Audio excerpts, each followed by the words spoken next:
ආණ්ඩුවේ පැත්තෙන් ඉන්න විවාදේ තමයි උතුමන්ලා කියනවා අපි මේ පිළිබඳව අපිව දැනුවත් කරේ නැහැ. විශේෂයෙන්ම නොවැම්බර් மாதம் 11 வெனிதா இயற்கை அனர்த்தம் தொடர்பில் காலநிலை அவதான நிலையம் எங்களுக்கு அறிவிக்கவில்லை என அரசாங்கம் தெரிவிக்கின்றது.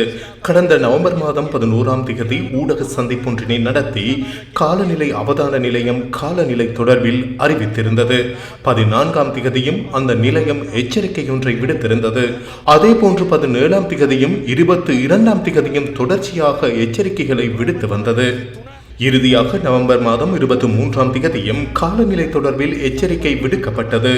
அடைமழை பெய்யக்கூடும், வெள்ளம் ஏற்படுவதற்கான சாத்தியம் உள்ளது, மண் சரிவு ஏற்படலாம், காற்றின் வேகம் அதிகரிக்கலாம், புயலாக மாறுவதற்கும் வாய்ப்பு இருக்கின்றது. காலநிலை அவதான நிலையத்தின் எச்சரிக்கை தொடர்பில் அரசாங்கம் ஏன் அவதானம் செலுத்தவில்லை? தெற்கு அந்தமான் கடற்பரப்பில் தாளமுக்க நிலையானது உருவாகியுள்ளது. அந்த நிலைமையானது புயலாக மாறுவதற்கும் மழை பெய்வதற்கும் சாத்தியமுள்ளதாக காலநிலை அவதான நிலையம் அறிவித்துள்ளது.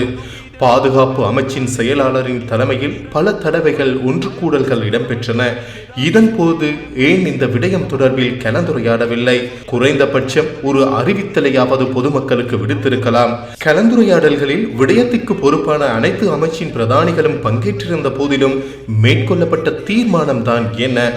திட்வா புயல் தாக்கிய பின்னரே சட்டமூலத்தை மாற்றுவதற்கு ஜனாதிபதி திட்டமிட்டுள்ளார். கடந்த ஒரு வருடமாக என்ன செய்தீர்கள்? திட்வா புயல் என தெளிவாக தெரிவிக்கவில்லை என மற்றொரு குற்றச்சாட்டினையும் முன்வைக்கின்றீர்கள்.